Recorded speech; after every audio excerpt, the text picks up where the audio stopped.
Maraming salamat po sa gabing ito, Panginoon, sa iyong kabutihan sa aming lahat. At ngayon po ay kami magpupuri sa gabing ito para sa iyong ikaluluwalhati, aming Panginoon.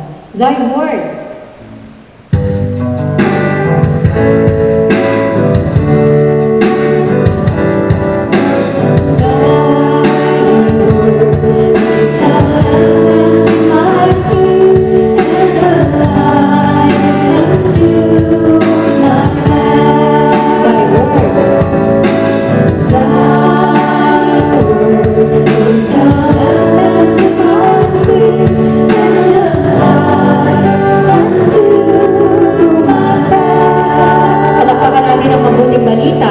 Ating Panginoon. Hallelujah.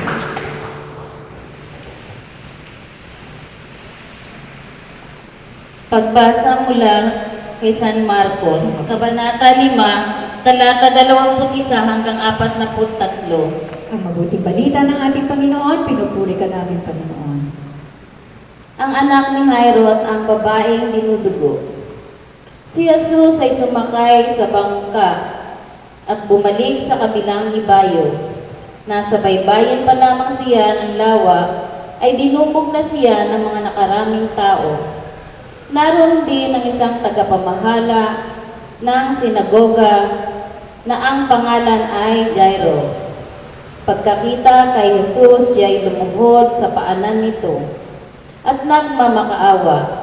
Nag-aagaw buhay po ang anak kong dalagita. Maawa po kayo. Sumama kayo sa akin at ipatong ninyo sa kanya ang inyong kamay upang siya ay gumaling at mabuhay.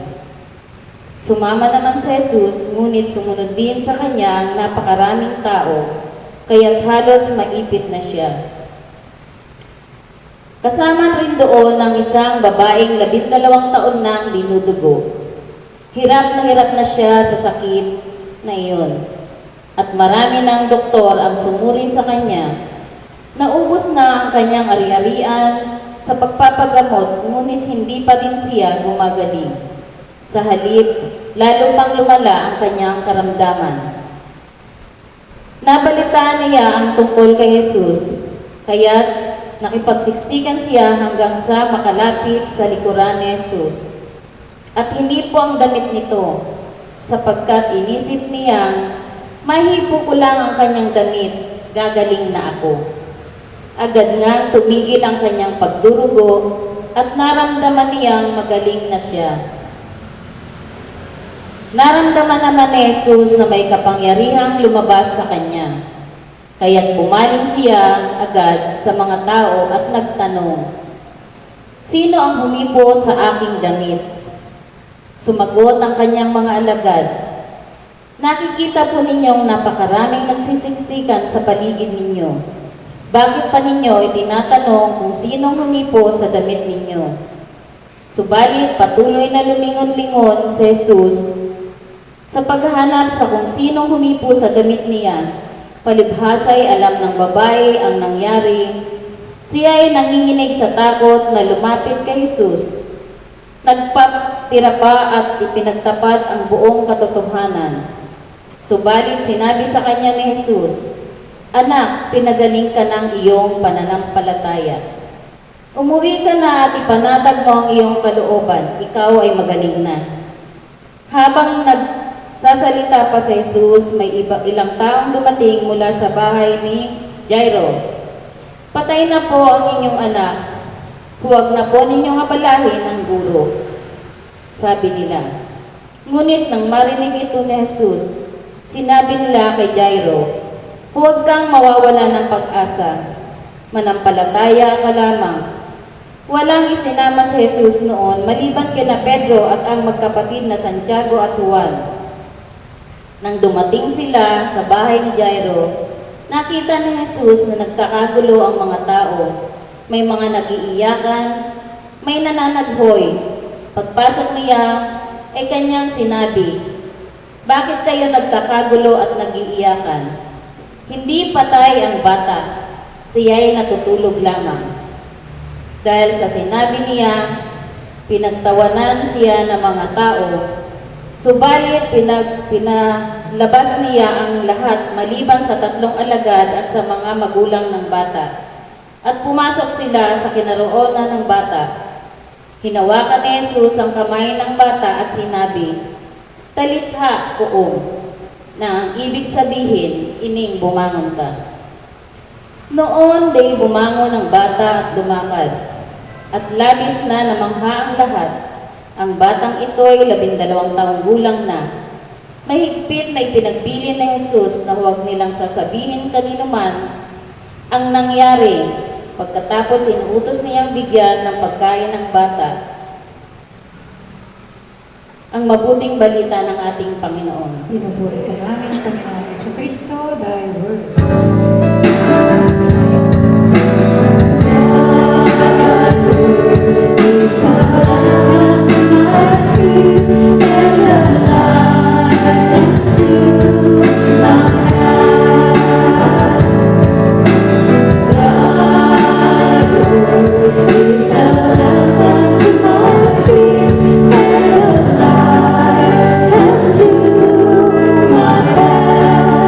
Palakpakan natin muli ang mabuting balita ng ating Panginoon. Hallelujah. Okay, mga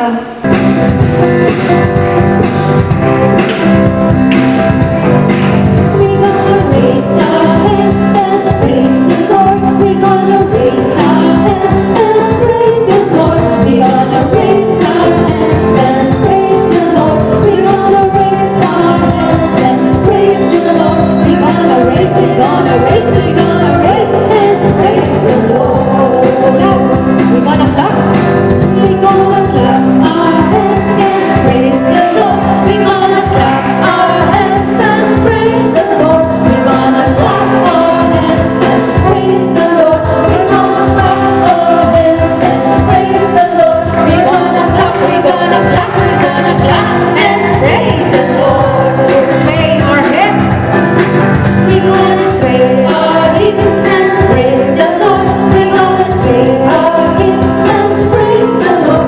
We're gonna sway our hips and praise the Lord. We're gonna sway our hips and praise the Lord. We're gonna sway, we're gonna sway, we're gonna sway and praise the Lord. Twist our feet. We're gonna twist our feet and praise the Lord. We're gonna twist our feet and praise the Lord. We're gonna twist our feet and praise the Lord. We're gonna twist our feet and praise the Lord. We're gonna twist, we're gonna twist, we're gonna twist and praise the Lord. Stomp our foot. We're gonna stomp our foot and praise the Lord. We're gonna stomp our foot and praise the Lord. We're gonna stomp our foot and praise the Lord. We're gonna stomp our foot and praise the Lord. We're gonna stomp, we're gonna stomp, we're gonna stomp and praise the Lord. This is the day that the Lord has made. Hallelujah. This is the day that the Lord has made. Let us rejoice and be glad. This is the day.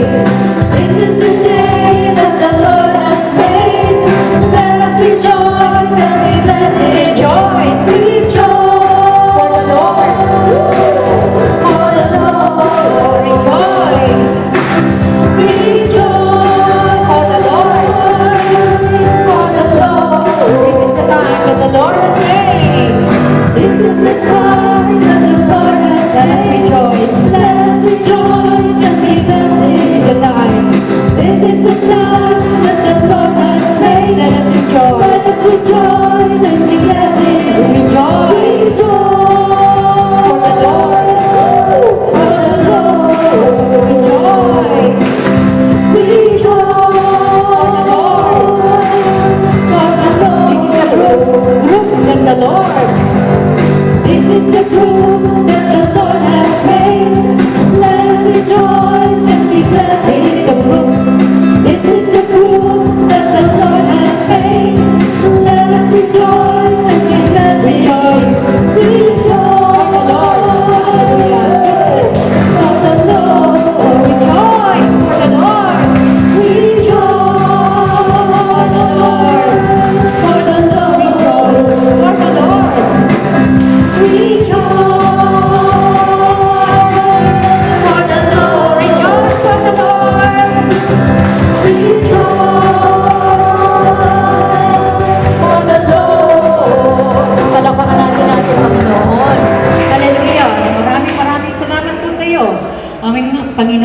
sa gabing ito. Tinipon mo ang Voice of God community. Ang lahat na naririto ay iyong i-bless. Maraming salamat po, Panginoon, sa gabing ito, sa blessing na aming matatanggap. At sa gabing ito ay awitan natin ay isang worship song ang ating Panginoon sa ating pag-gather ngayong gabi. Nawa ang banal niyang Espiritu ang siyang mangibabaw at manahan sa bawat isa sa atin. Amen. As we gather, may your Spirit work within us.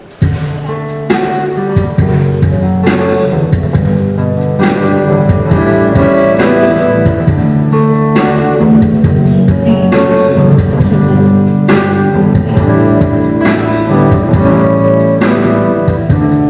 As we gather, may your Spirit work within us.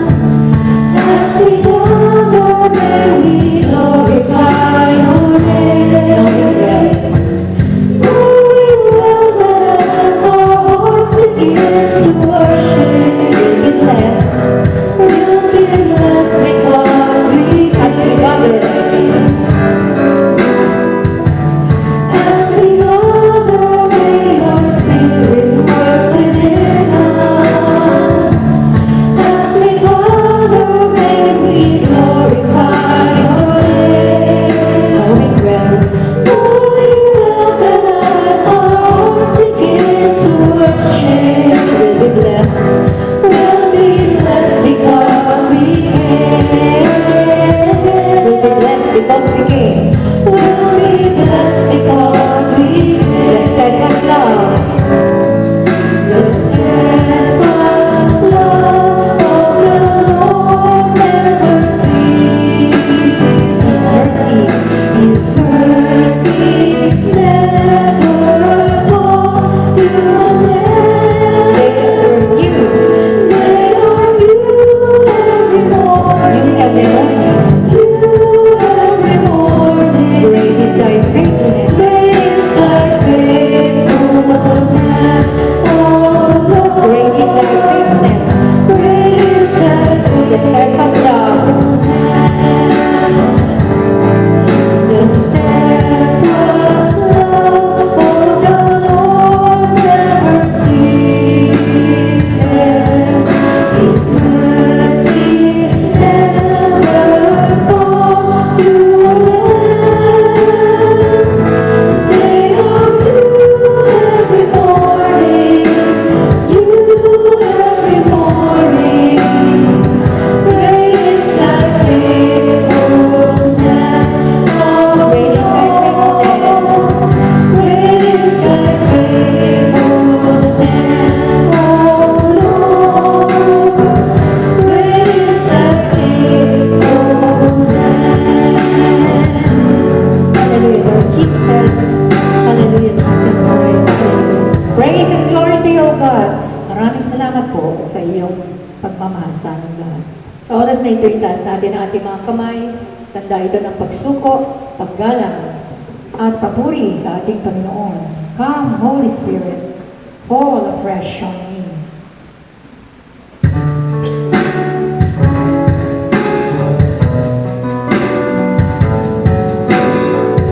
Jesus' name. Jesus.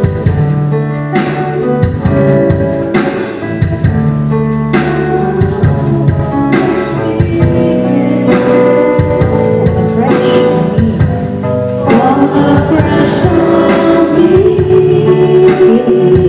Feel me with your power. Fill me with your power. Satisfy my need. Only you can make me whole. Only you can make me whole. Give me strength. Give me strength to make me grow. Come, Holy Spirit. Come, Holy Spirit. Fall afresh on me. Fall afresh on me. Let us all now the song. Jesus. Panginoong Jesus, samahan niyo po kami sa apat na sulok ng sambahang ito. Hallelujah. papuri, pinadakila ka namin. Hallelujah. Ikaw ang hari sa lahat ng hari. Praise you, Lord. Ikaw ang kataas-taasang lumikha. Amen. Hallelujah, Jesus. Kapuri-puri ang iyong pangalan, Panginoon. Praise you, Jesus. Panginoong Yesus, patawarin niyo po kami sa mga panahon. Hindi kami nakaka-attend o nagsisimba. Tawad po. Panginoong Yesu Kristo, patawarin niyo po kami. Tuwing nakakagawa kami ng kasalanan sa aming kapwa. Sa panahon, naloko namin po sila. Tuwing nagsasalita kami, masasakit na salita sa aming kapwa. Patawarin niyo po sa tuwing nagihina po kami sa aming pananampalataya po sa inyo, Diyos ko. Patawad po tuwing kami nakakalimot. Yes, Lord. Patawad po. Tawad. Salamat po sa lahat ng mga Salamat. biyayang binigay niyo po sa oras-oras, Salamat po. araw-araw. Salamat po na sobra-sobra sa lahat ng mga biyaya, Panginoon Kristo. Maraming salamat sa inyo. Itinataas ko po sa inyo sila Wilma Kilo, Jesus. scheduled for surgery. Jesus. Carmelicita Panadero, eternal repose. At ang mga dalangin po ng bawat isa po ngayong gabi, Panginoon. Amen. At ang mga taong wala po dito, tinataas po namin sila sa inyo. Jesus. Lord God, salamat po sa BOG Salamat din. at magkaroon pa po ng maraming miyembro, Panginoon. Thank you, Lord.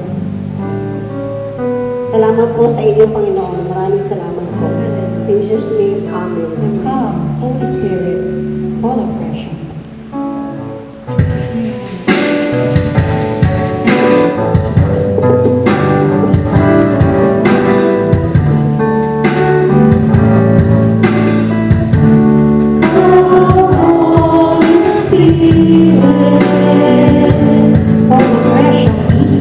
Fall afresh on me. Fill me with your power.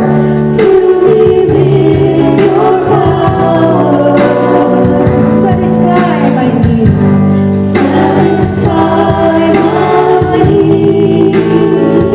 Only you can make me whole.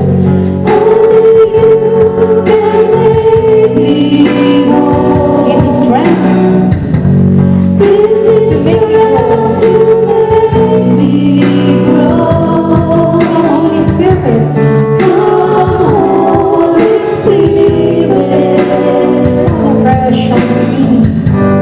fall fresh on me. Hallelujah. Purihin natin ang ating Panginoon. Lahat tayo nag-gather ng ating Panginoon sa gabing ito. Tayo ay may kapangyarihan na binigay ang Panginoon. Bawat isa sa atin ay binigyan ng lakas upang siya'y purihin. Binigyan ng isip, binigyan ng spirito upang siya'y saklahin sa araw na ito, sa oras na ito. Aming Panginoon, maraming salamat po sa iyong dakilaan. Maraming salamat po. We glorify your name. We worship you. We give you all the glory. We thank you, Father God. Maraming salamat po at kami bless mo sa oras na ito. Maraming salamat po sa iyong pag-ibig, sa iyong pagmamahal, sa iyong pag-iingat. Maraming salamat po sa iyong Panginoon sa pagsama mo sa amin sa araw-araw, sa pakikibakan namin sa aming buhay everyday. Kasama ka namin, Panginoon. Tinutulungan mo kami, binabakan mo kami, pinalalakas mo kami, pinagiginhawa mo, pinagagaan mo ang lahat sa aming buhay, Panginoon. Maraming salamat po sa iyong ibig. Maraming salamat po. Bawat umaga, ipinagkakalaw mo sa amin, Panginoon, ang iyong kabutihan. Binibigyan mo kami ng makakain, ang ulan, ang hangin, ang lahat ng aming kapakinabangan sa mundong ito'y pinagpapasalamat namin sa iyo, aming Panginoon. Maraming salamat po sa iyo, Panginoon. We praise and thank you. We glorify your name. We worship you. In Jesus' name. In Jesus' name. Amen and amen. Hallelujah. Praise you, God. Our Father, who art in heaven, hallowed be thy name. Thy kingdom come, thy will be done on earth as it is in heaven. Give us this day our daily bread, and forgive us our trespasses, as we forgive those who trespass against us. And lead us not into temptation, but deliver us from evil. Amen. Mother Mary, please cover our speaker tonight with your most precious blood. Hail Mary, full of grace, the Lord is with you. Blessed are you among women, and blessed is the fruit of your womb, Jesus. Holy Mary, Mother of God, pray for us sinners, now and at the hour of our death. Amen. Glory to the Father, and to the Son, and to the Holy Spirit. As it was in the beginning, is now, and will be forever. Amen. In the name of the Father, and of the Son, and of the Holy Spirit. Amen. Palakpakan natin ang ating Panginoon. Maraming salamat po. Magsiupo na po tayong lahat.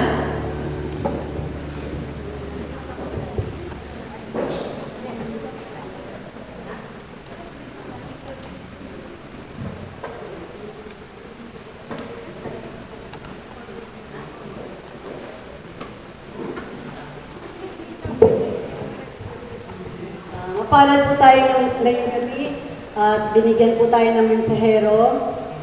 Palakpakan natin ang Panginoon sa katauhan ni Brother Roland.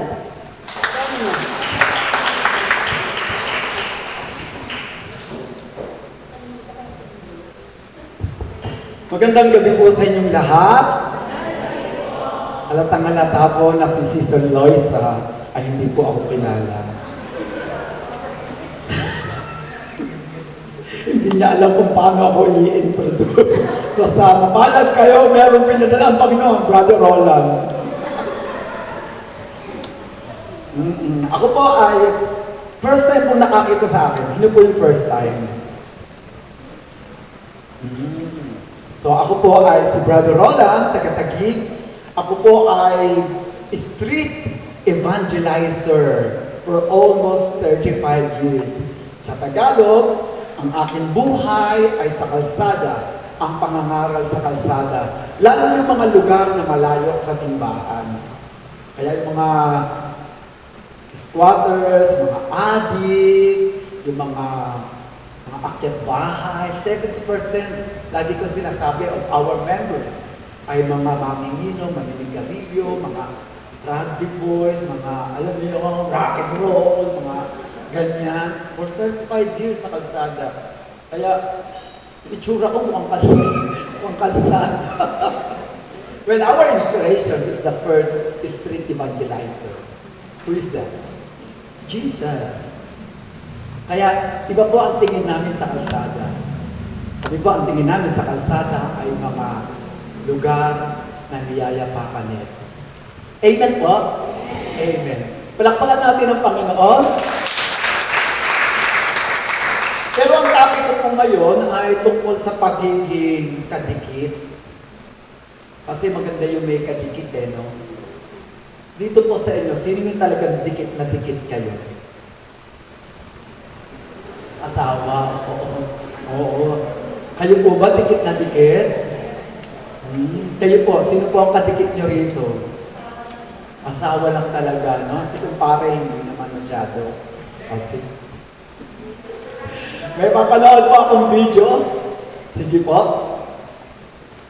Sana updated tayo sa nagaganap sa mundo. As children of God, kailangan alam natin ang updates sa mundo. Yan, mayroon ng sound. Makikita po natin, sa tingin ko yung iba napanood na po ito, nagkakatipon ang libo-libong tao na may liwanag, na may video, na may camera, hindi nagtatago. Sila ay mayroong prosesyon. Sila ay may parada na mga imahe na may kaugnayan kay Satanas. Are you watching? Yes. At doon sa kanilang prosesyon, merong dramatization na kung saan tinalo ng kampo ni Satanas si Jesus. Kung meron tayong prosesyon ng Nazareno, prosesyon ng Senior Pete, di ba Santo Niño, Pete Santo Niño, sabi nila, no, kami rin. My brothers and sisters, iba na po ang panahon ngayon. Sa panahon ng mga lolo't lola natin. Sa panahon ng mga lolo't lola natin at matagal na panahon, ang mga satanista, yung mga organisasyon na may kaugnayan kay Satan ay patago at gumagamit ng mga code name. Pero napagod na sila sa pagtatago. Lantaran na po sila ngayon. In fact, they have their own satanic temple.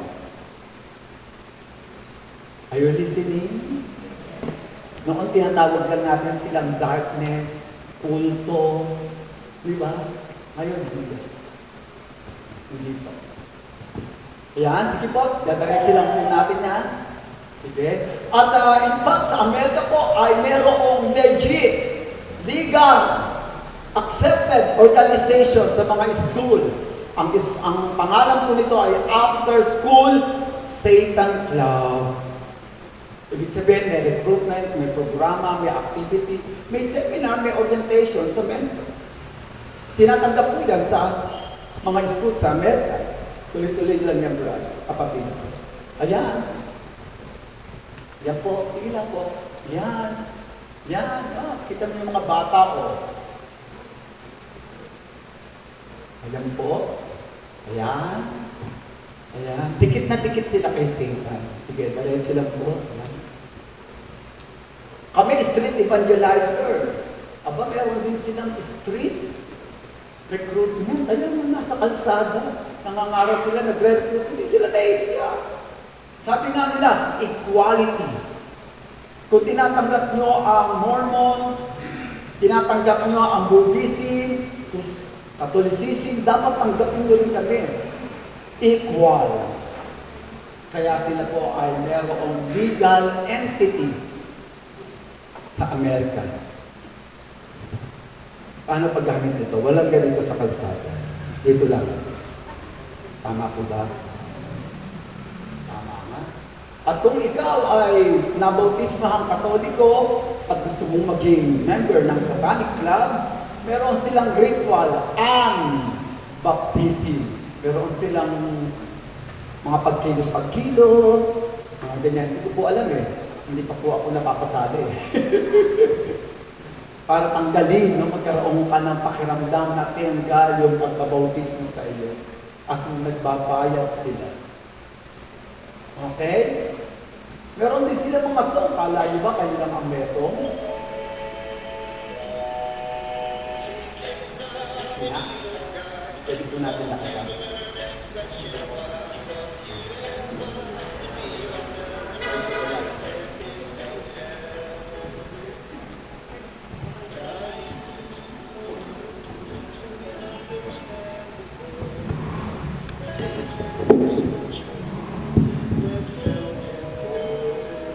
Buti na lang, hindi na lang ready.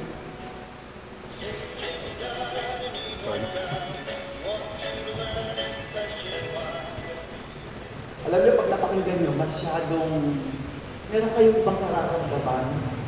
Kasi napakasarap sa tenga at ang dali niyang sundin. No? Ano po sinasabi diyan? No? He will treat you equal, si Satan. Ano pa sinasabi diyan? There is no such thing as hell. And Satan is a good person. Is a good guy.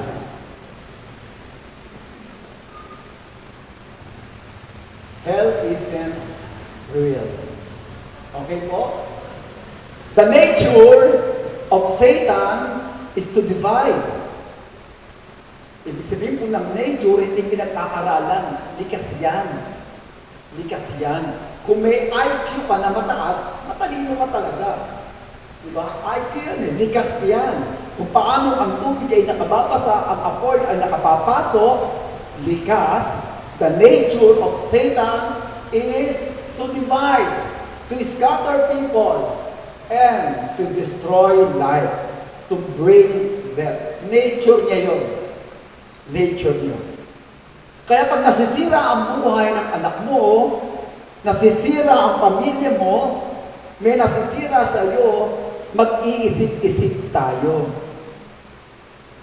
Bakit nasisira ang buhay ko at ng anak ko? Merong isang likas na kumikilos. Are you listening? Yung ang ganda-ganda ng pangarap mo, ang ganda-ganda ng mga ginagawa mo, di po ba? Tapos, parang nasisira ang lahat. And the nature of God, kaya nga pag merong naghihiwalay na mag-asawa, may mga kabataang natutulog sa kung saan-saan, nasisira ang buhay, bagamat hindi si Satan ang may kagagawan, o bagamat hindi tayo member ng satanic movement, natutuwa si Satan. Kasi,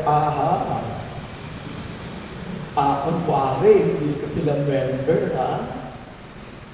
Pag may naghihiwalay, pag may away na nagaganap, hindi maganda nangyayari, natutuwa si Satan. Samantalang ang Diyos, ang likas sa Diyos, kalikasan sa Diyos is to gather. Tipunin ang tao. Like a mother, like a father, the nature of God is to gather people. Amen po? The nature of the Father is to unify, to give life. And the first gathering up of God, the first gathering up of God happened in Genesis. Ang unang pagkilos ng pagtipo ng Diyos sa tao ay naganap sa Genesis. Nang nilikha niya si Eva at Adan, nilikha niya itong hindi magkahiwalay. Nilikha niya itong magkasama at tinawag na mag-asawa. Kaya nga, the first gathering up of God is family. Kaya nalulungkot ang Diyos pag ang pamilya ay nasisira, ang mag-asawa ay naghihiwalay. Nalulungkot ang Diyos, nasasaktan siya. Kasi ito ang kanyang first gathering up. Kaya sana sa ating mga mag-aasawa, kahit ano mangyari, sabi nga natin, sa hirap at ginhawa, hindi tayo maghihiwalay. Amen po? Amen? Parang babae lang ang sumagot. Amen. Kaya nga. Oo. Kaya nga yung mga anak natin, turuan natin kung paano ang tamang pag-aasawa. No? Hindi pwede natin sabihin na, anak, bahala ka, ikaw naman na makikisama. Hindi, no? Tama naman yun, pero dapat may guidance. Di ba alam niyo naman ang mundo ngayon corrupted di ba? Tapos sasabihin ko sa anak, wala akong pakialam dyan, ha? Desisyon mo yan, kung makikisama. Bahagi tayo di po ba? Bahagi. Dapat hinahanda natin ang ating mga anak tungkol sa pag-aasawa. The second gathering up of God, ang pangalawang pagkilos ng pagtipo ng Diyos sa mga tao ay mula sa tribo ni Abraham. Sa pamamagitan ng tribo ni Abraham, tinatawag niya ang mga tao na sumama kay Abraham. Ginamit niya si Abraham para matipon ang tao. Amen? The next gathering up of God ay ang bansa. At ang napili niyang bansa ay Israel. Ginamit ng Diyos ang bansang Israel upang yung mga alipin nagkakalat sa iba't ibang tribo ay pwedeng maging immigrant, maging citizen ng Israel, at magiging anak din sila ng Diyos. Meron sila tinatawag na baptism sa Israel para mapasama sila. The next gathering up of God is a kingdom. At ginamit niya si David. And this kingdom of David becomes so powerful at malaki. Lumaki ng lumaki ang kingdom of David. Ibig sabihin, dumami ang tao na sumasama kay David. Ginamit niya si David. Ginamit niya ang kingdom upang mag-gather ang mga tao. Amen po ba? And so this gathering today, this gathering tonight is an act of God. Ay isang pagkilos ng Diyos. Sapagkat walang pupunta rito, hindi ito pinilano ni Satanas. Because this is not the nature of Satan. Amen? This is the nature of God. Kaya tayo ay nakikibahagi sa pagkilos ng Diyos. Every time na umaatin tayo, every time na nakikiisa tayo sa mga ganitong pagtitipon, nakikibahagi tayo sa likas, sa kalikasan ng Diyos. Are you listening? Yes. Nakikiisa tayo sa kalikasan ng Diyos. Hindi lang tayo nakikiisa tayo sa kalikasan ng Diyos. Nagkakaroon tayo ng likas na pagtitimpon. Uy, atin ka naman. Kailangan sama-sama tayo. Oh! You are the likeness and image of God. Nakukuha mo yung kalikasan ng Diyos. At kung ikaw naman ay nagpapalayas ng member, o ikaw ang nagiging sangi ng pagkakaiwalay, ikaw ay nagkakaroon ng kalikasan ni, wala po akong sinabi. Grabe naman. Medyo baka nag-immature lang yung decision. Diba? Pwede naman magsisi. Makikita po natin yung gathering up of God. Ang tawag po dyan is the salvation plan. The plan of salvation of God. Amen po? Sa mga ibang pagkakataon, sa mga ibang studies, mapag-aaralan niyo po yung plan of salvation. It happened first to Adam and Eve. Okay? Pero makikita mo, yung gathering up of God o yung pagliligtas ng Diyos, nagsimula sa maliit. Family. Tapos naging tribo. Tapos naging nation. Tapos naging kingdom. It's getting bigger and bigger and bigger. Amen po? And the last and the ultimate gathering up of God is the church. Amen po? Ang pinakahuli at tugatog ng pagtitipon na gagawin ng Diyos ay sa pamamagitan ng simbahan. And this is the church. We are the church. Amen? Palakpakan po natin ang ating mga sabihin. Kaya nga po pagdating doon sa Mateo 28, 19, 20, na si Kristo namatay, muling nabuhay at aakyat sa langit, ay nag-iwan siya ng huling aral o ng huling utos. Ano ang sabi niya doon sa mga alagad, mga unang Kristiyano? No? Gawin ninyong alagad ko ang buong sanlibutan. Bautismohan niyo sila sa ngalan ng Ama, Anak at Espiritu Santo at ituro ninyo sa kanila ang lahat ng mga bagay na itinuro ko sa inyo. Gawin ninyong alagad ang lahat ng mga bansa.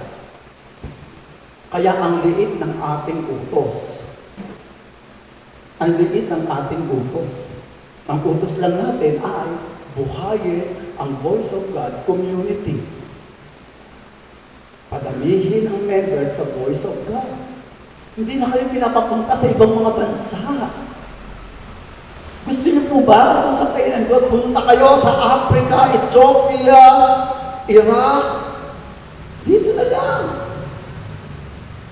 Medyo safe ang ating kinalalagyan. Unlike sa ibang mga bansa, pinapatay ang mga Kristiyano, ang mga pare. Amen? Tapos ayaw pa natin, safe. The final and ultimate gathering up of God is the church. Ano yan? Siguro kami ako. Kami ako. Kaya nga ang sabi, hindi, okay na po yan, kapatid. Kaya nga sabi ng isang kanta, no, as we gather, kanina pinunta natin, as we gather, may your spirit work within us.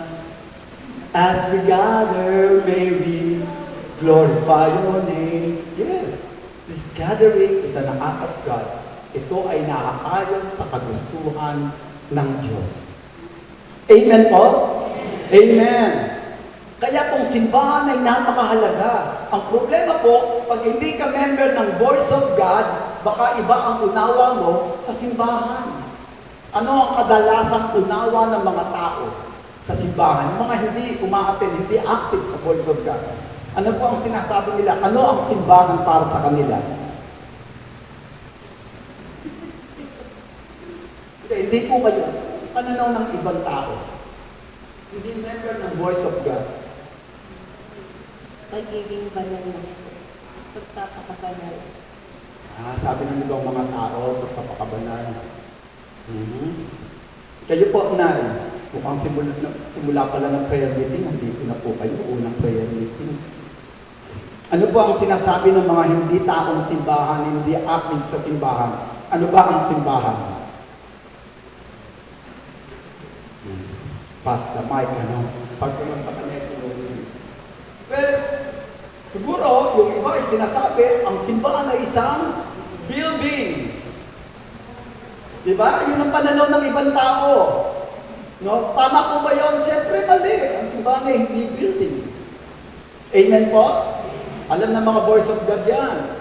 Isa pang maling pananaw sa simbahan is an organization, is a club. No. Hindi lang ito basta club. Hindi tayo basta Noranians. Hindi tayo basta Bilmanians. Tanda ba? Hindi tayo basta Katniel. Bumata. Di po ba? Hindi tayo basta tagahanga. Hello! Hindi po tayo fans ni Jesus. Parang awa nyo na po, matanda na po tayo. We are not fans of Jesus. We are followers. And what is the difference between fans and followers? Ang mga fans, tuwang-tuwa sa magagandang bagay. Pero pag pangit ang nangyari, maghahanap ng iba. Kasi ayaw nila ng mga pangit. Buti nila, puro kayo magaganda. Amen po ba? sa mata ng Panginoon, lahat tayo maganda, ano? Hindi tayo fans. Hindi tayo fans club. Yung iba kasi kay Jesus, nang nag-multiply ng tinapay, 5 tinapay, nakakain ng libo-libong tao, nakatulpa sila. Oh! Yan ang hari! Yan ang hari! Di ba? Na merong may sakit, dinila sa bubong. Di ba? Binuksan yung bubong para mapagaling. Oh, yan ang hari! Kaya naman, pagpasok ni Jesus sa Jerusalem, nagkakagulo sila, di ba? Anak ni David, yan ang hari. Hallelujah! Gusto laging masaya. Pero na nakapako na si Kristo, nawala lahat. Pag may pagsubok, nawala lahat. Pag Christmas party, ang dami. Pag outing, ang dami. Pag konting ulan lang, regular meeting, nawawala. We are not fans. We are followers. Amen po? Tingnan mo yung katabi mo. Sabihin mo sa kanya, congratulations. Hindi ka tagahanga. Tagasunod ka. Palakpakan po natin ang ating mga sarili. Yes? The message of the gospel is conversion.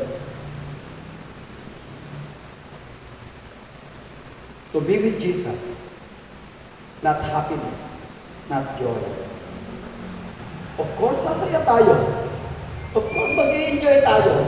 But that is not the message of the gospel. Eh, yung iba kasi, ang gusto lang kasi pag masasaya. Amen po? Kaya, club mali po. Yung iba naman pananaw sa simbahan, institution, may batas, merong hierarchy. No. We are more than an institution. Yung iba naman po, human organization. Ang simbahan daw ay human organization, half-truth. Half-truth. This is a human organization and divine. Because there is a Holy Spirit, there is an indwelling of the Holy Spirit. May pagkilos ng banal na Espiritu, hindi pagkilos ng Espiritu lang natin. Amen po? We are the temple of the Holy Spirit. And therefore, our community, our church, is not only human, but divine. Amen? Kailangan po natin maunawaan nito, kailangan po lumalim ng ating pagkaunawa na nagkakatipon-tipon tayo. Hindi lang tayo nagkakatipon-tipon. Sa ating pagtitipon, kasama natin ang banal na Espiritu Santo. Oh my God! Hindi natin maunawaan ito. We will miss the point of gathering out of God. Because what is the purpose of this gathering? So that God will dwell, be with us. That is the point. John chapter 1, verse 1, in the beginning there is a word, and the word is with God, and the word is God. In verse 14,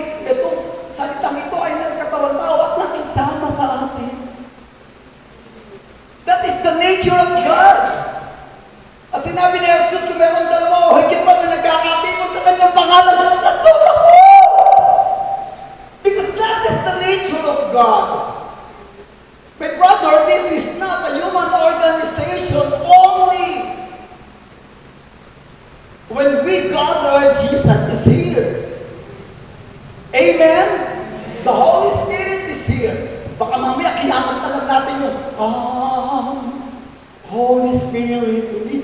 Kinakanta lang natin. But do we really expect? Andiyan mo. Ang Holy Spirit, kung paano ang hangin ay umiikot at nananatili sa loob ng simbahan ito. Ang Espiritu Santo ay umiikot at nananatili sa piling natin. Because that is the nature of God. He will not abandon us. He will not leave us. Amen?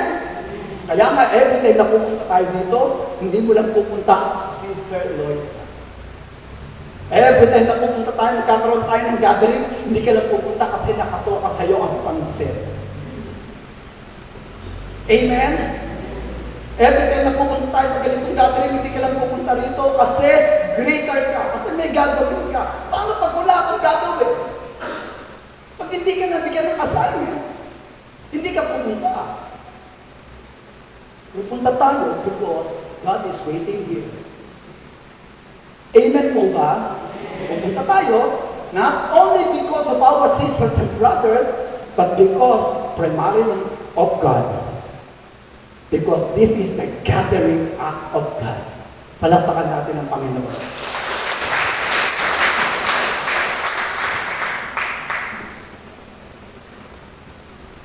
Tingnan niyo po. Wrong notion. Pag mali po, ang unawa natin sa ganitong pagtitipon, mali din ang ating pagkilos. Uulitin ko yan, pwede niyong isulat. Pag mali po ang pagkaunawa nyo sa isang bagay, magiging mali din ang iyong pagkilos. Halimbawa, may anak kayo. Tapos, ang tingin sa'yo, kaibigan. At ikaw naman, gusto mong lumebel. Kaya, kaibigan din ang pwede sa kanya. Kaya pag nagtagpo ka, nagtagpo rin siya. Pag tumas ang boses mo, tatas din ang boses niya. Pag nagtabog ka, magtatabog din siya. Bakit? Magkaibigan lang naman kayo eh. Are you listening?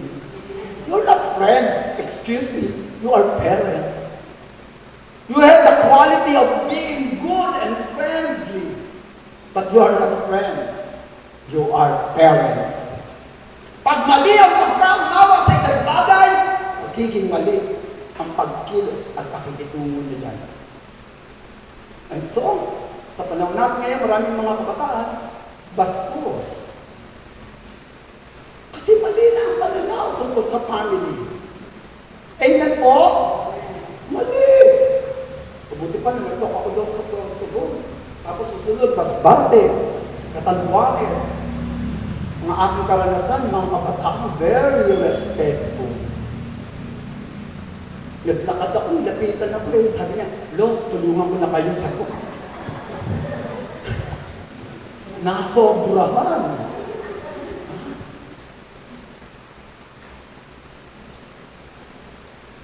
Okay?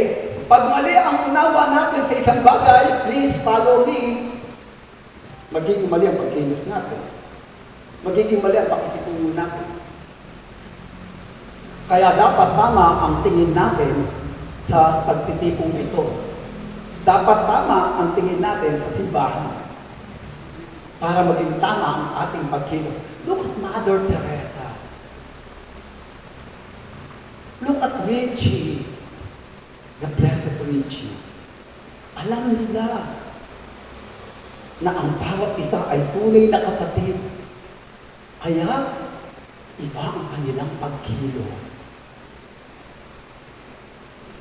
Iba silang magmahal.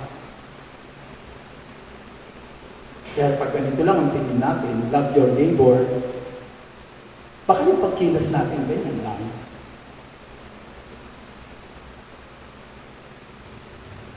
Kaya dapat tama ang ating pananaw. Halimbawa,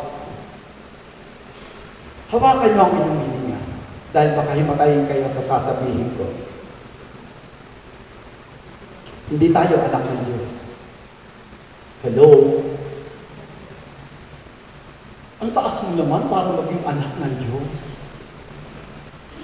Ni hindi ka nga anghel. Ni hindi ka nga saint. Tapos anak ka ng Diyos? No. According to the Bible, We are not sons and daughters of God. In fact, according to John chapter 3, verse 16, dahil na lamang ang pag-ibig ng Diyos sa sanlibutan, kaya pinadala niya ang kanyang bugtong. Paano ka papasok? And He gave His only. Paano ka papasok? Only begotten Son. My brother and sister, this is the truth. Hindi tayo anak ng Diyos. Pero, ninais ng Diyos na maging anak tayo. Alam niyo, kung meron ang baka sa labas ng bahay niyo, mayaman kayo. Sino po ba dito mayaman? Magbabasihan ko na lang sa kulay. Mukhang mayaman to. Mukhang nakakapag-lotion ng madalas. Halimbawa, mayaman kayo, wala kayong anak, pero ang bata sa labas ng gate nyo, na ang bait ay nagwawalis. Pero hindi nyo alam, nagwawalis. Dahil mabait siya, magiging anak mo. Hindi! Kahit magwalis siya na magwalis, hindi siya magiging anak. At ang galang pa, paglalabas ka, good morning po. Gusto po magtapon po ako ng basura. Very kind, very respectful. Dahil sa kinikilos niya, magiging anak mo siya? Hindi! Kahit ano gawin ng batang yun, hindi siya anak! Maliban na lamang kung aampunin niya. Ang unang hakbang ay magmumula sa kanya. Ang unang pagpapala ay magmumula sa kanya. Are you listening? Kahit magpakamatay tayo, magtutuwad tayo, we are the children of God. We never merit it. Inampun tayo ng Diyos. Ang Diyos ang nakarap na plano na maging isang pamilya tayo. At siya ang Ama. Ano ang sabi sa Efeso 1:4-5?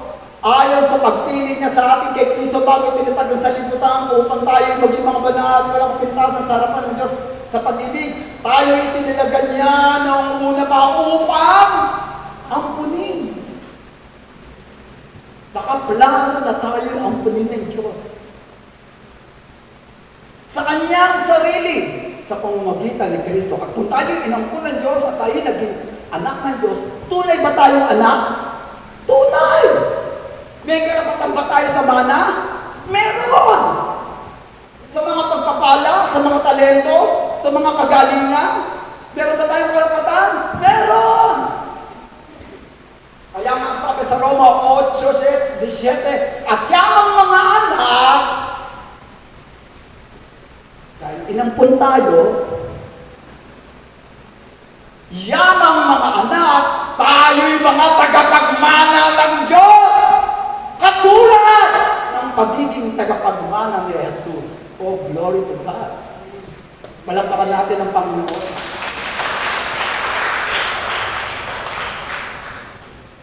Therefore, we have to appreciate, pahalagahan ang pagkaampon sa atin. Kung paano ang batang nasa lansangan na yan ay sobra ang pasasalamat. Alam niyo, my brothers and sisters, maraming kabataang tumira sa amin.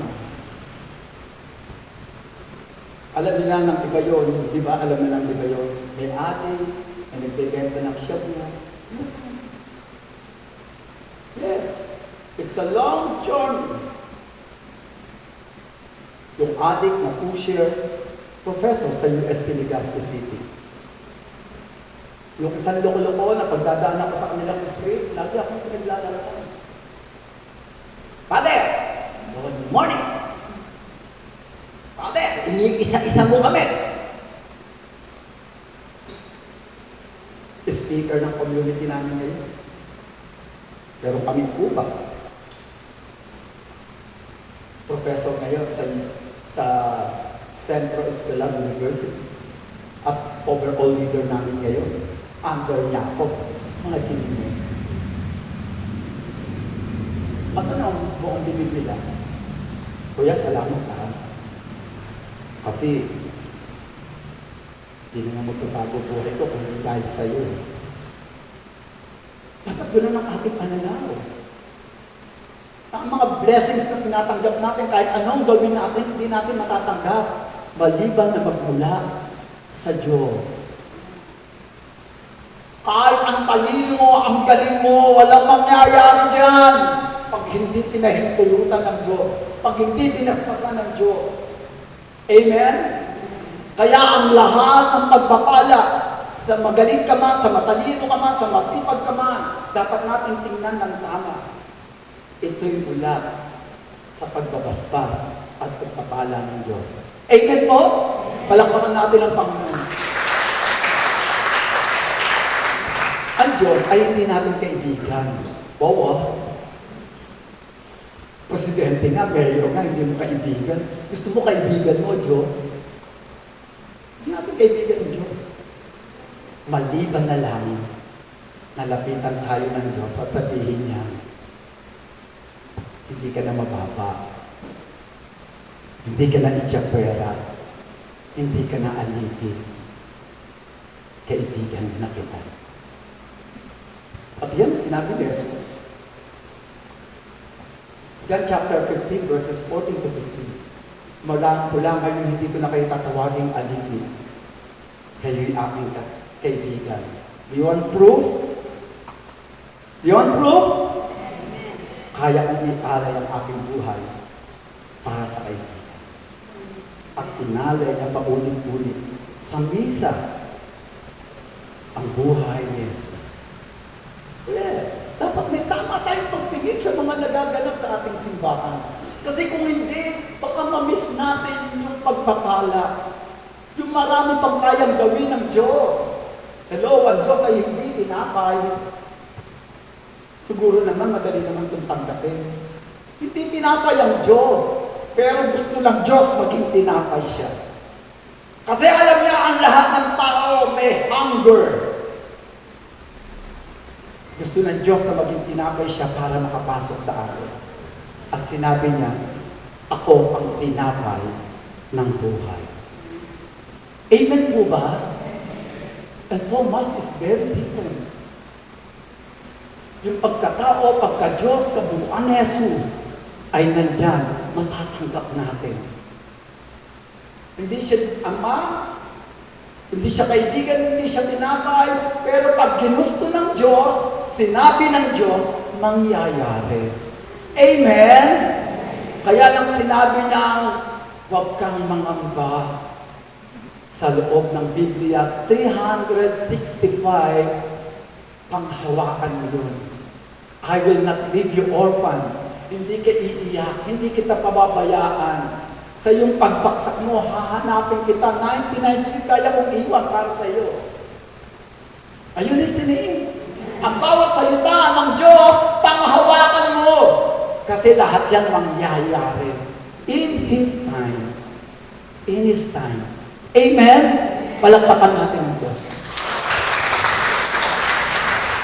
At sa final and ultimate na pagtipon ng Diyos sa tao, ang ginamit niya ay simbahan. At ano ang simbahan? Ito ay ang katawan ni Jesus. Ang sabi sa Kolosas, ang kapitulo 1, ang talata 18, si Jesus ang ulo ng simbahan na siyang katawan. Sino yun? Tayo. Tayo ang simbahan. Tayo ang iglesia. We are the church. Tayo ang katawan ni Jesus. My brothers and sisters, hindi ko kayang ipaliwanag sa maikling oras kung paano tayo naging katawan ni Jesus. But we are the body of Jesus. We are. Kung paano ang anak ay may genes ng magulang at nasasabi mo, dugo ng kanyang dugo, laman ng kanyang laman, madaling unawain. Amen? Pero may kailangan ng mahabang oras para may paliwanag paano tayo naging katawan ni Jesus. Pero dahil sinabi ng Diyos, panghawakan natin. We are the body of Christ. Sabihin nga po natin, we are the body of Christ. This gathering is the body of Christ. Is that symbolical? No. It's real.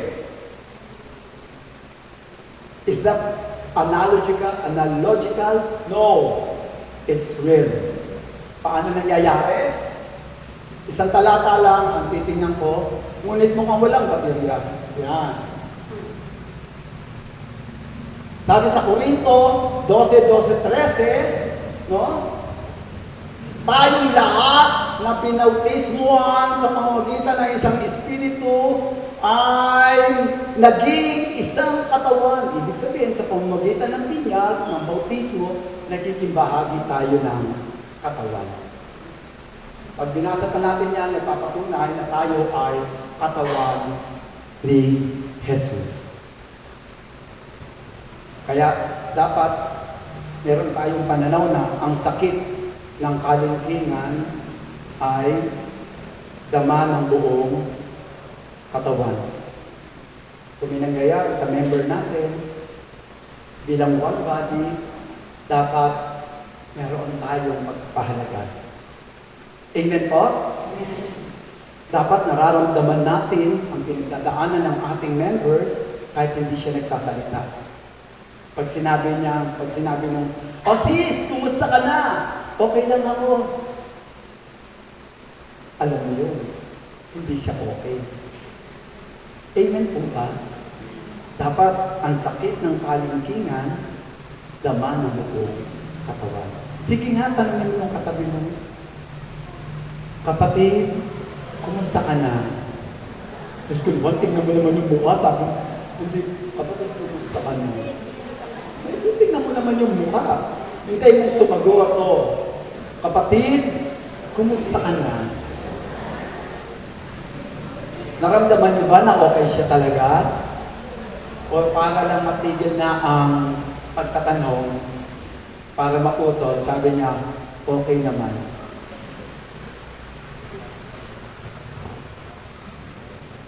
Dalawang talata po, dito ko tatapusin. Juan 15:5, sabi ni Jesus, "Ako ang puno ng ubas, kayo ang mga sanga. Ang sino man dikit sa akin, at ako sa kanya, magbubunga ng sagana sapagkat wala kayong magagawa kung kayo hiwalay sa akin." Alam niyo po yun? Sa amin po, maliit lang po ang bahay ko, maliit lang ang lupa ko. May puno kami ng mangga malaki. Maraming mabunga. Siguro ang puno ng mangga po ay 15. Ganoon lang pong maliit yung lupain ko. Isa lang po. Tapos yung sanga nito, halos pumupunta na sa labas. Alam niyo ba, grabe mamunga ngayon. Grabe mamunga, hindi siya tumitigil. Thank you po, Lord, thank you po. Pero grabe siya mamunga. Yung sanga nasa labas na ng pader. At yung mga bata, yung mga tao doon, kumukuha na minsan yung umaakyat na eh. Grabe yung mga sanga ng puno namin. Kung sakaling pupunin ko yung sangang yun, pumutol ako ng isang sanga. Sa tingin niyo, mamumunga pa to? Hindi na po. Kaya ang ganda ng paliwanag ni Jesus, ang sino mang hiwalay sa akin ay hindi mamumunga. Sapagkat ang sino mang hiwalay sa akin, walang magagawa. Hindi lang basta kasama, kailangan dikit. Tayo sa kanya at sa atin. Kailangan dikit kasi pagkasama, mahirap yun eh. Baka kasama mo sa tag-araw pero hindi mo kasama sa tag-ulan. Diba? Kasama mo sa tag-ani pero hindi kasama sa pagtatanim. Diba? Kailangan dikit. Ganun yung mga puno na tawag na kayo. Sabihin nyo, dikit. Kailangan dikit. Hindi lang kasama. Ang dami natin kasama dati, no? Nawala na. Hindi na natin dikit. Dapat dikit tayo katulad ng puno. Ba't napunta dyan? Kung saan gumagalaw. Sorry po. May virus ba? Ayan. Isang beses, taon-taon po ako po yung nagre-retreat, self-retreat, 30 days o 40 days, self-retreat. Normal po sa akin yun. Routine ko, bago ako magsimula ng mission, ihiwalay ako, evaluate yung nagdaang taon, saan ako mga pumatak, ilan ang nakaaway ko, ilan ang nadagdag, nagawa ko ba yung mga plano, and therefore, gagawa ko ng panibagong focus ng pag-mission. Okay po, ngayon, ang isa sa focus ko ay Bicol region. No? Ang pag-mission doon sa mga isla-isla, sa mga bundok-bundok. Kasi walang mangangaral. No? Walang mga nangaral doon. At sabi ko kay Father, sabi ni Father, O Roland, punta ka sa Camarines Sur sa presentasyon. Alam niyo po ba ang presentasyon? Medyo dulo-dulo na at ang sabi po ay ito ang isa sa pinakamahirap na bayan. Ang nasa gitna po ay si Father Nelson. Yung isa ay si Father J.R. So hindi ko alam ang lugar na yan. Sabi naman ni Father Rainier, dati namin Paris School, pag pumunta ka doon, alam ng bus driver kung saan yung simbahan na yan. Kahit sinong tao tanongin mo, alam nila yan. Okay. Pagbaba ko ng bus, yan yung simbahan, nakita ko. Walang pintuan, walang bintana, mukhang walang bubong. Diyos ko, dito po ba ako titira ng isang buwan? At nagkakwentuhan kami ni Father Nelson. Sabi ni Father Nelson, alam mo, brother, bukas magsisimba. 3 oras po magbigay siya, sasakay ng bangka, pupunta sa isla. 3 oras para magdapat ng misa. Ilan ang magsisimba? 8. Aalis siya, lilipat siya. Kung 5 oras papunta sa isla. Ilan magsisimba? 10. Bakit po konti nagsisimba? Kasi masisipag ang tao. Masisipag ang tao. Bago sumikat ang araw, nakatiklop na ang balik, nagtatanim na. Masisipag ang tao. Bago sumikat ang araw, nangingisda na. Masisipag. Pero bakit ganoon ang sabi sa pag-aaral? Isa sa pinakamahirap na bayan. Masisipag eh. Pero bakit mahirap? Sabi ni Father Nelson, alam mo brother, mahirap din kami. Mahirap talaga kami. Pero alam mo, nang bata kami, yung nanay at tatay ko, talagang dinadala kami sa simbahan. Ako naging sakristan, yung kapatid ko naging choir. Lahat kami lumaki sa simbahan. Pag tuwing alas 6, nagdadasal na kami, Rosario. Amen po? Latin pa nga daw. Kahit ako naman, nagdadasal ng Rosario. Bendito alabado siya, Santissimo, Sacramento, Trinidad, Bacolada, Sampurado, Putumayo. Ito naman. Mga ninuno natin, dasal ng lahat, mali-mali pala. Sabi, mahirap daw sila, pero naglilingkod sila sa Diyos, sakristan, choir. Pero alam mo, brother, lahat ng mga kapatid ko ngayon, professional. Tapos ako, pari ko. Paglapit ka talaga sa Diyos, abot na abot mo yung biyaya. Amen po ba? Pero kung malayo pa, kahit nandiyan ng biyaya, paano mo maaabot? Kailangan talaga nakadikit. And the first principle of blessing is to be connected with Jesus.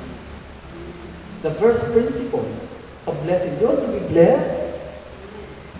Kailangan connected ka kay Jesus. Kasi ang sinamang nakadikit sa akin. At ako sa Kanya ay magbubunga ng marami at ang hiwalay. Walang magagawa. The first principle of blessing is to be connected with Jesus. Amen po ba? Sabihin nyo nga, dikit ako. Connected ako. Pagpapalain ako. Yes, amen. Palakpakan natin ang Panginoon.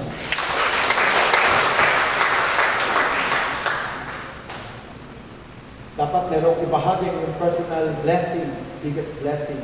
Sa tingin ko naman sa tagal natin dito, may mga natanggap na tayo. Eh kaso baka naman masyado kayong you want more. Nagtatampo kayo sa Diyos kasi you want more. Hindi natin na-appreciate yung mga blessing na dumating. Gusto natin more. At pag-share sana natin, ano pa yung pinagdarasal mong blessing? Yung prayer request. Okay? So siguro sa inyong sarili na lang.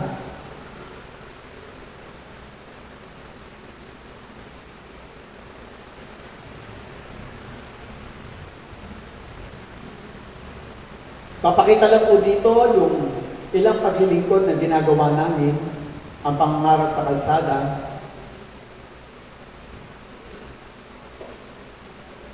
Grabe, ba't mo bang pinapakita ko yan? Eh, malay mo naman. Malapit na ang pagtuturo namin sa mga Mga bata sa lansama, may magbulot sa inyo ng notebook, ballpen. May 10 yan.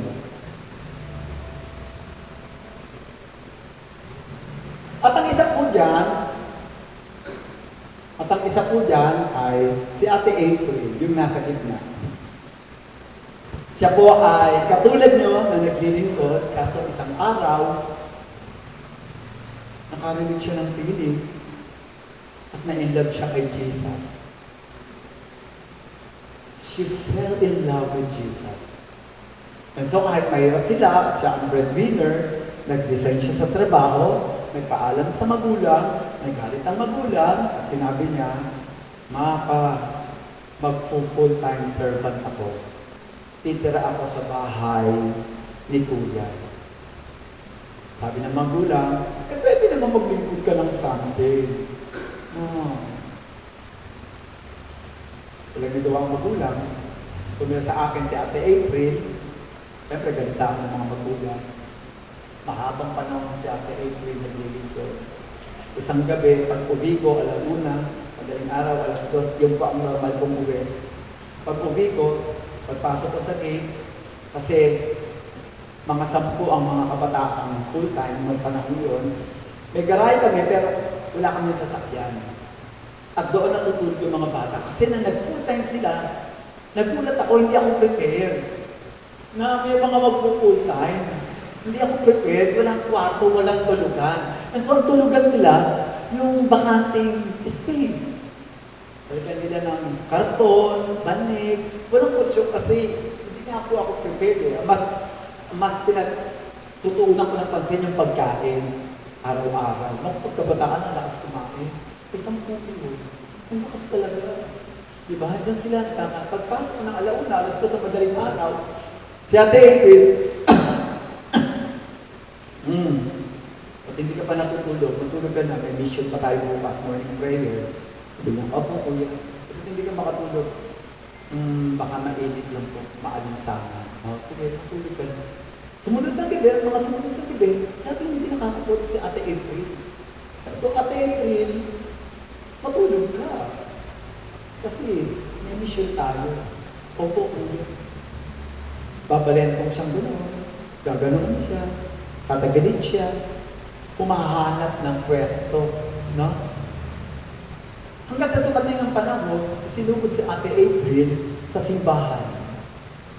At nang makita ang kanyang x-ray, yung kalahati ng kanyang baga ay punong-puno ng tubig. At yung kabila naman ay may mga tubig na rin. Kaya pala nahihirapan siyang huminga.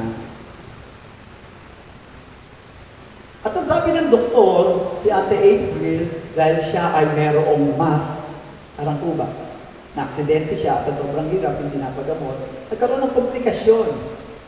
Umangat yan, para siyang po ba, nagkaroon ng komplikasyon. Si Ate April po ay may cancer. Pero alam niyo kung anong nakakagulat? May cancer, may tubig ang baga, pero kahit minsan, hindi nagpakita si Ate April sa akin na nahihirapan siya. Hindi siya nagsabi na, Kuya, pwede magbakasyon kahit 1 linggo lang. Kuya, pwede magbakasyon kahit 1 buwan lang. Alam mo, hindi. Tuloy lang siya sa paglilingkod. Yung iba, hindi pa kumakain, hindi natin. Ba't hindi ka ate kumakain? Eh di kumain ka ako, naglalakad, pero hindi mo ganda yung hindi ako sanay. Yung iba, nilagnat na lang. Hindi na makaatin, para ako cancer. Pero kasi nararamdaman ko, nilagnat ako eh. Hello, ang lagnat ko, hindi sakit. Warning. Warning po siya. Hindi po siya sakit. Masyado ko yung advance. Pero sa Ate April, at tinipong ka mga full-time, nagdasal kami, sabi ko, ngayon matututo kayo magdasal ng tama. Kasi maraming tao, nagdadasal, hindi tama. Makikita nyo ang tamang panalangin. There should be urgency. There should be dependency. At After 2 weeks, binalik si Ate April sa ospital. Nagulat ang doktor. Sabi, wow, ang clear ng baga. Walang tubig. Palakpakan natin ang Panginoon. Wala na siyang baga. Sabi ng doktor, si Ate April ay walang cancer. Ako ang isang speaker na pag nagsalita, may proof. Kaso na wala external eh. Ito po na-appear na eh. May mga proof. No? Mayroong diagnosis ang doktor. May cancer si Ate April. And for the longest time, ginagamit ko ang case ni Ate April tungkol sa pagiging dikit. Grabe! Mamamatay ka na! Sobra yung tiwala mo na hindi ka pababayaan ni Jesus. Dikit eh. Di ba? Pag dikit ka talaga, hindi ka nag-aalala. Fear na. Huwag kang mangamba. Sabi ni Jesus, 365 days. 365 times. Huwag kang mangamba. Nakikita ko yan. Alam ko gagawin dyan. Minsan kaya matagal, you have to undergo the process.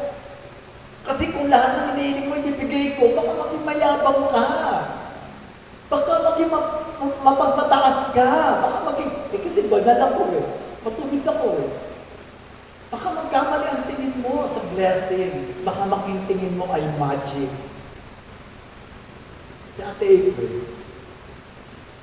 My brothers and sisters, pag tayo dikit sa Panginoon, pag tayo laging umaattend ng ganitong gawain, yung gawain itinalaga ni Jesus, do you believe that this gathering is planned according to Jesus' timetable? Yes, amen, of course. Pwede namang ibang araw eh. Pero ito ang napili nyo at pinahintulutan ng Diyos. Amen po. Pag tayo pinangahawakan natin na ang bawat pagpunta rito ay dahil kay Kristo. Ang bawat pag-upo, pakikinig natin ay dahil kay isa natin si Kristo.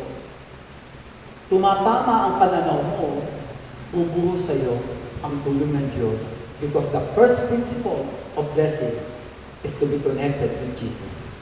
Palakpakan natin ang Panginoon. The second principle is to be a blessing to others. You want to be blessed? Be a blessing to others. Sabi kay Abraham, pagpapalain ko ang nagpapala sa iyo. Di ba? At paparusahan ko ang nagpaparusa sa iyo, Abraham. Be a blessing to others. Huwag kang maging madamot. Lalo na maging blessing ka sa simbahan.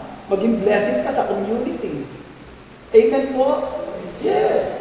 Kung tayo magbibilang kasi hindi tayo binibilangan ng Diyos. Maupo po tayo ng maayos.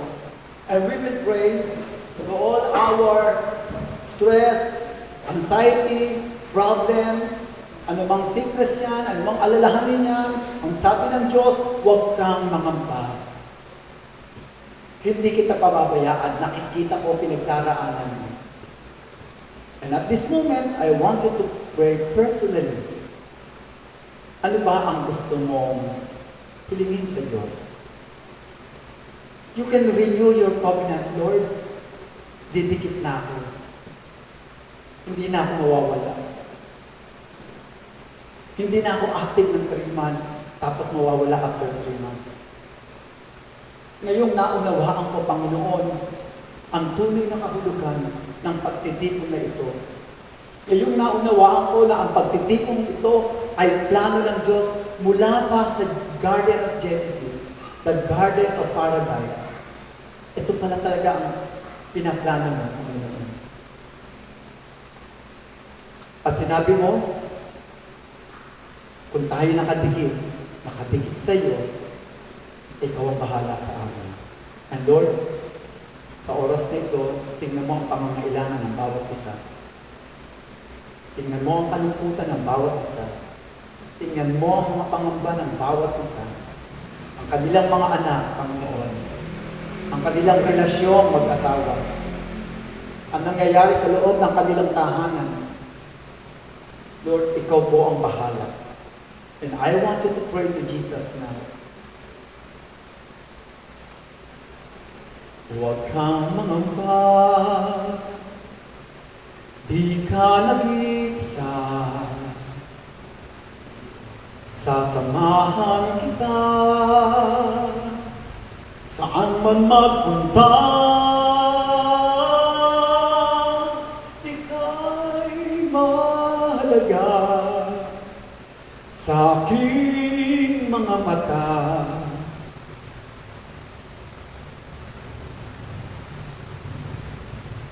O Panginoong Jesus, pakinggan mo ang mga panalangin ng bawat isang narito.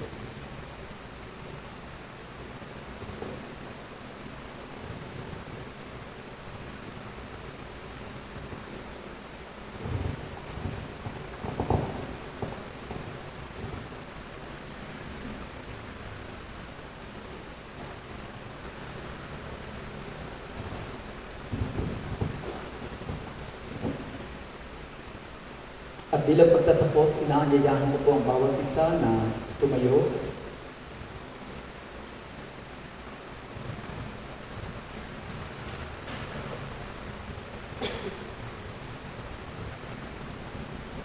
At ialay natin muli ang ating sarili sa Panginoon. Let us renew our relationship, our covenant to Jesus.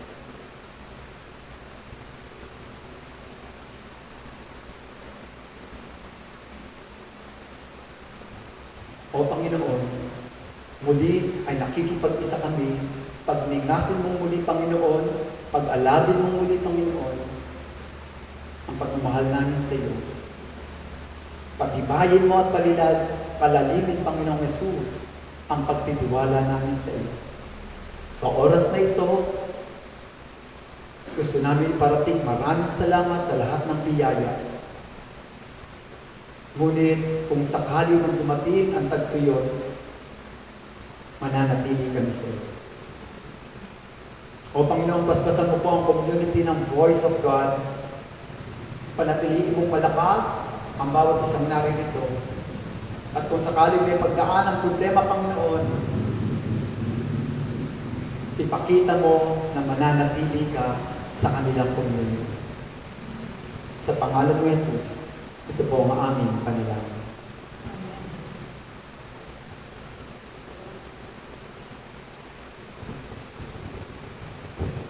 Thank you, Lord God. Hallelujah, hallelujah. Palakpakan natin ang Panginoon.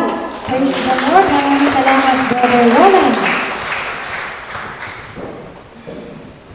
Okay, dadako na po sa pag-aalay.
lahat at ituon ang ating mga kamay sa ating mga alay. Panginoon, itinataas po namin ang aming alay na nakayanan sa gabing ito. Itinataas din po namin ang aming mga kasamahan na magkaroon ng maayos na hanap buhay para sa susunod po namin pagtitipon, meron din po silang may ambag. Nawa Panginoon, alam namin na maraming mararating ang aming munting alay sa iyo. Pagpapalain niyo pa po kami ng marami, Panginoon. Tinatas din po namin ang aming mga kasamahan na hindi nakarating sa ngayon, Panginoon. Gabayan niyo po sila sa pag-uwi nila sa kanilang mga tahanan mula sa kanilang mga hanap buhay, Panginoon. Tinatas ko rin po, Panginoon, ang aming BOG family. Patatagin niyo pa po kami, Panginoon. Palawakin niyo pa po kami. Paramihin niyo pa po kami, Panginoon. Ganun din po ang aming pinuno ng aming St. Matthew, Panginoon. Bigyan niyo pa po sila ng malakas na pangangatawan at kaisipan, Panginoon. Na patuloy niya rin po, pa rin po nila kaming magabayan, Panginoon. Tinataas po rin po namin ang kahilingan ng bawat isa, Panginoon, sa aming mga kasamahan. Kung ano man po ang mabigat na kanilang mga dalahin. Naway, pagalingin niyo po sila, Panginoon. Spiritual man po ito, Panginoon. O physical, Panginoon. Ito po'y aming samot dalangin sa matamis na pangalan ni Jesus. Amen. Ama namin, sumasalangit ka, sambahin ang ngalan mo, mapasa amin ang kaharian mo, sundin ang loob mo dito sa lupa at parang sa langit. Bigyan mo kami ngayon ng aming kakanin sa araw-araw, at patawarin mo kami sa aming mga sala, para ng pagpapatawad namin sa nagkakasala sa amin. At huwag mo kami ipahintulot sa tukso at iadya mo kami sa lahat ng masama. Amen. Hail Mary, full of grace, the Lord is with you. Blessed are you among women, and blessed is the fruit of thy womb, Jesus. Holy Mary, Mother of God, pray for us sinners, now and at the hour of our death. Amen. Glory to the Father, to the Son, and to the Holy Spirit. As it was in the beginning, is now, and will be forever. Amen. In the name of the Father, and of the Son, and of the Holy Spirit. Amen. Palakpakan natin natin Panginoon. Hallelujah, Lord Jesus. Hallelujah.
Good night po sa ating lahat.